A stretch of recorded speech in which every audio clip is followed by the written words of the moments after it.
Qual o significado bíblico de terra? Vamos ver na tela.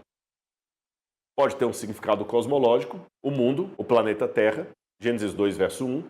Assim foram terminados o céu e a terra e seus exércitos. Isaías 66, verso 1. Assim diz o Senhor, o céu meu trono e a terra o escabelo dos meus pés. Beleza. Segundo significado para terra, geográfico. Terra como local, uma região. Por exemplo, Salmo 24, verso 1. Do Senhor é a terra e a sua plenitude, o mundo e os que nele habitam.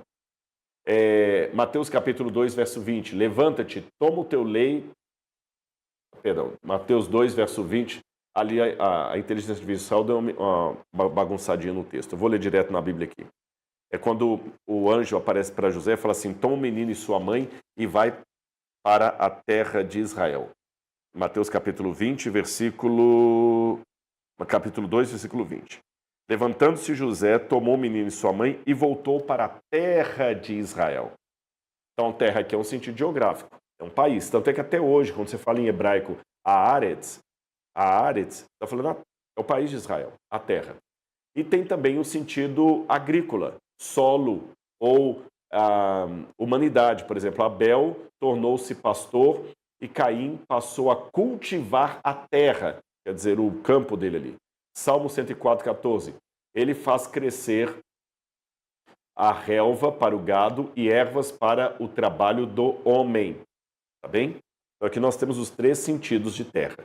Agora me chamou a atenção quando eu peguei na Bíblia a junção dos dois elementos, mar e terra, juntos. O que significa?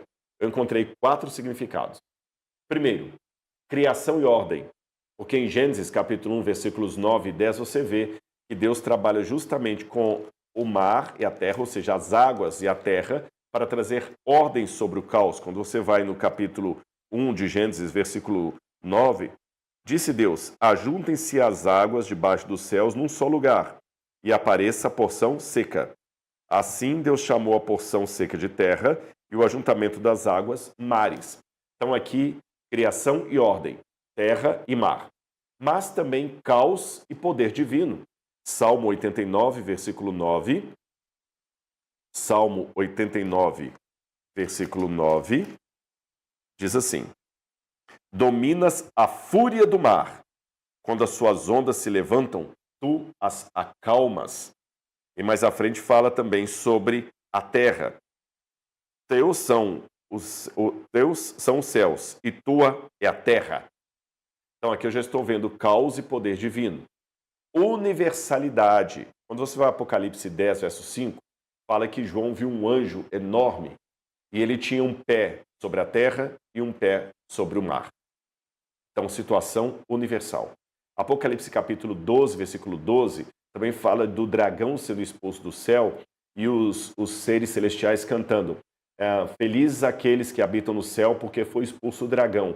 Mas ai da terra e do mar, porque o diabo desceu até vós, cheio de grande cólera, sabendo que pouco tempo lhe resta. Ai da terra e do mar, quer dizer que ele desceu para acabar com a terra como um todo. E por fim, Apocalipse 21, verso 1, que eu falei com vocês, o mar já não existe. Um sentido escatológico. Então, a partir disso, eu percebi que nós estamos diante de um conflito. E que é algo universal que vai acontecer. Pela primeira vez na história, desde o dilúvio, nós teremos algo de característica mundial. Literalmente mundial. A hegemonia das duas bestas não será um governo mundial, mas será uma governança mundial de efeitos literalmente globais. E pode perceber, fora o Covid, o último evento global do planeta Terra foi o dilúvio.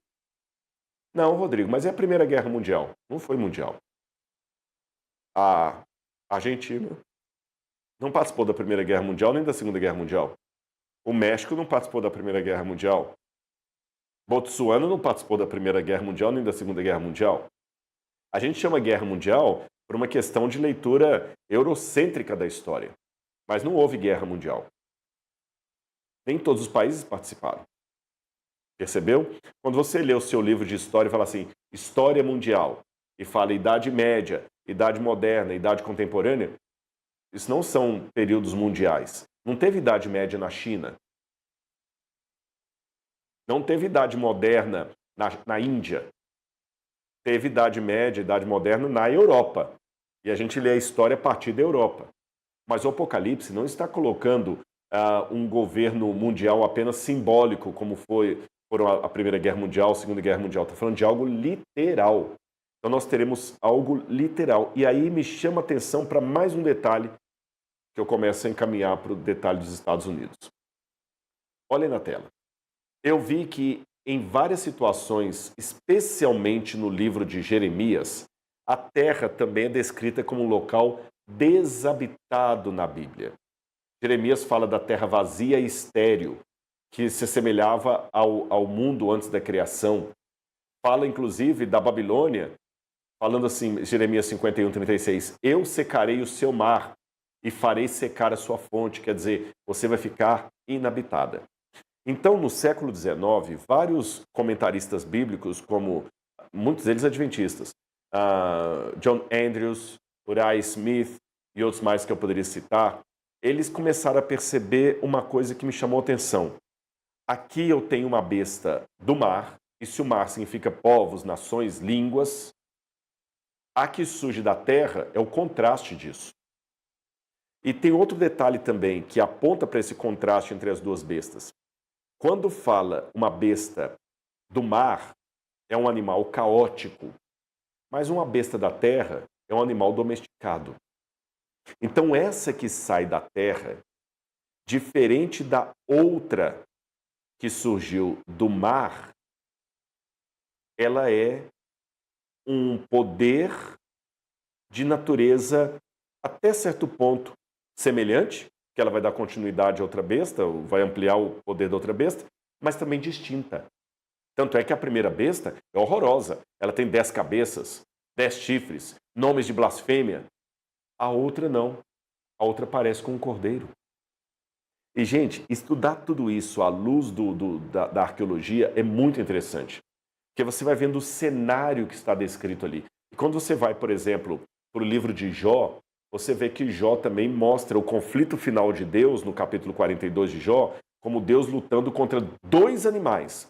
Uma serpente do mar, que é a Leviatã, e um monstro da terra, que é o Behemoth, que algumas Bíblias traduzem como hipopótamo e crocodilo, mas não é bem essa boa tradução.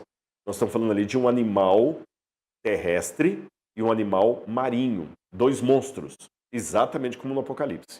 Aliás, um parênteses rápido, já que eu falei dessa questão de arqueologia, vou deixar fixado já nos comentários, não sei se a Laura está deixando para vocês aí.